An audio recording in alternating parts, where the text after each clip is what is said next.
इतिहास के पन्ने खुद में इतने सारे रहस्य समेटे हुए हैं जिसकी हम और आप कल्पना भी नहीं कर सकते। आज की इस वीडियो में मैं आपको ऐसी ही कुछ रहस्य के बारे में बताने जा रहा हूँ, जिसे देखने के बाद आपको विश्वास ही नहीं होगा कि कोई ऐसा भी कर सकता है। ये रहस्य चीन के इतिहास से जुड़ा हुआ है, जिसके मुताबिक वहाँ के एक शासक ने अपने साथ हज़ारों सैनिकों को भी दफन करवा दिया था। तो दोस्तों आइए जानते हैं कौन था ऐसा राजा और उसने ऐसा क्यों किया। नमस्कार, आप सभी का स्वागत है नॉलेज क्राउड यूट्यूब चैनल पर। वैसे तो चीन का इतिहास बहुत ही पुराना है। इतिहास के पन्ने पलटने पर पता चलता है कि वहाँ पर कई सभ्यताओं का विकास हुआ है, लेकिन चीन के इतिहास में एक ऐसा भी राजा हुआ करता था जिसने क्रूरता की सारी हदें ही पार कर दी।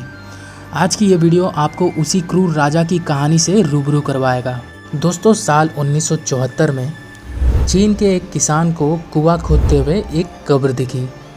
पहले तो किसान को लगा कि उसे कोई बड़ा खजाना हाथ लग गया हो।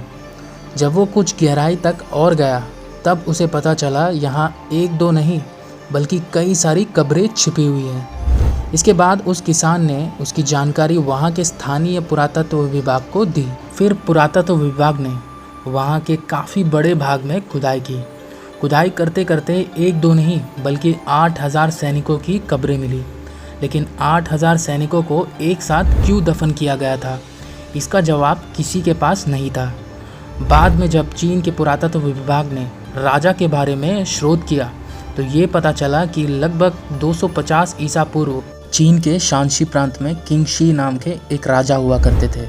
चीन के सभी प्रांतों को एकजुट करने के लिए इस राजा ने टेराकोटा सैनिक संगठन का निर्माण किया और अपने इस सैन्य संगठन के दम पर राजा चीन को संगठित करने में सफल भी हुए। बाद में इस राजा ने विश्व धरोहर चीन की दीवार भी बनवाई, लेकिन शक्ति बढ़ने के साथ साथ राजा बूढ़ा भी होता गया। इस कारण राजा निराश में डूबने लगा और एक दिन उसने बहुत ही अजीबोगरीब फैसला लिया। उसने अपने सैनिकों को हुक्म दिया कि उसके जिंदा रहते हुए उसके लिए एक बड़े से मकबरे का निर्माण करवाया जाए। साथ ही ये भी कहा, मकबरा ज़मीन के नीचे होना चाहिए और उसमें मेरे मरने के बाद मेरे साथ टेराकोटा के सभी 8000 सैनिकों के मिट्टी के पुतले बनवा करके दफन किया जाए। इसके बाद राजा के आदेश का पालन शुरू हो गया। मकबरे के लिए शियान शहर के रेगिस्तान को चुना गया, जहां ज़मीन के नीचे खुदाई करके राजा की कब्र बनवाई गई। इसके साथ ही उनकी टेराकोटा आर्मी के सैनिकों और उनके घोड़ों तक के पुतले बनवाए गए। राजा की मौत के बाद उसे 8000 सैनिकों के मिट्टी के पुतले के साथ दफन कर दिया गया। हुआन के 38 वर्ग में फैले इस मकबरे के बारे में कुछ इतिहासकार मानते हैं कि ये 10 साल में बना है, बल्कि कुछ इतिहासकारों का मानना है कि इसके निर्माण में 40 साल लगे हैं। इस कब्र में मिले सैनिकों के मिट्टी के पुतलों को देखने से पता चलता है कि ये दफन करने से पहले इन पुतलों को अच्छी तरह से सजाया गया होगा। खुदाई में मिले सभी पुतलों के रंग भी अलग अलग हैं। इतना ही नहीं, इतिहासकारों का मानना है कि इन पुतलों के हर अंग को अलग अलग से बनाकर जोड़ा गया होगा और उसके बाद ही इन पुतलों को सजाया गया होगा। दोस्तों, साल 1987 में यूनेस्को ने इस स्थल को विश्व सांस्कृतिक स्थल घोषित कर दिया और बाद में चीन ने सन 2005 में इस स्थल को अपने सांस्कृतिक अवशेषों के संरक्षण विभाग को सौंप दिया।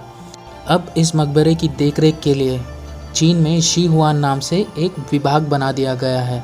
चीन का ये मकबरा अब एक म्यूज़ियम बन गया है, जहां पर टेराकोटा आर्मी की अवशेष और सबूत पुतलों को देखने के लिए हर साल लाखों लोग आते हैं। क्या आप भी चीन में स्थित इस मकबरे को देखना चाहेंगे? नीचे कमेंट में हमें ज़रूर बताइए। साथ ही सब्सक्राइब करें नॉलेज क्राउड यूट्यूब चैनल को ऐसे ही और भी वीडियोस देखने के लिए। अगर वीडियो पसंद आए तो लाइक शेयर करना हरगिज़ ना भूलें दोस्तों।